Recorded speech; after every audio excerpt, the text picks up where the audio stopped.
We have a very unique church. We have one large church with two locations. One location in the South Valley of Albuquerque, so it's known as Sandia Valley Church of the Nazarene, where it used to be a Bible college. And so it's 17 acres.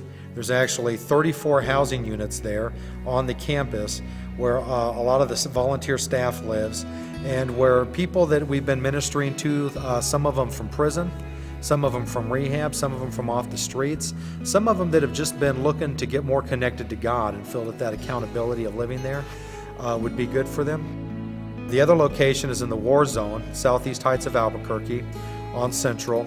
And there, it's great. They have a daycare, they have a thrift store, and it's actually on Central, so we get real people coming in to the thrift store and the daycare all day long that we get to minister.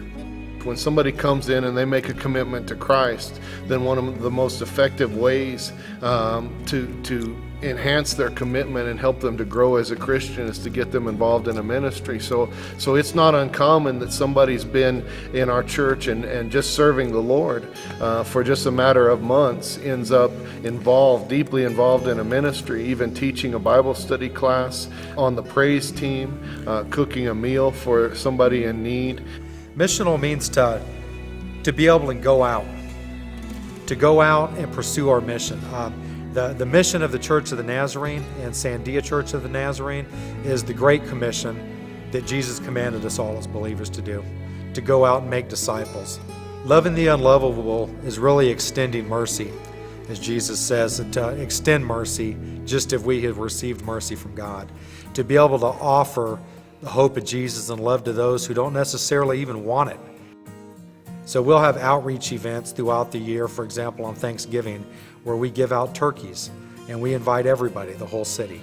We invite them to a worship service and then to listen to an evangelistic message. And the real gift there is giving them an invitation to accept Jesus. And then we'll give them a turkey so that they can have to celebrate afterwards. We really stress one-on-one discipleship in the church and getting people actually involved in people's lives, because when somebody gives their life to Christ, there's so many influences that in their past that are trying to drag them away from Christ.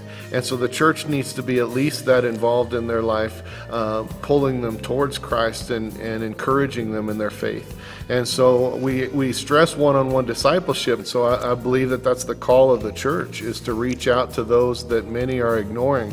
It really is a spiritual need, not a physical need. I think there's plenty of people willing to hand out a handout or a meal or even a place to stay, but there's not a whole lot of people offering the hope of Jesus to those who desperately need it. It's really the only thing that's going to help them. Started going into the juvenile prison, state prison in Albuquerque, and having Bible studies, and I found as the more I made myself available and said yes to God, He opened up doors that blew me away. We had kids that were able to start being released on pass from prison to come to church.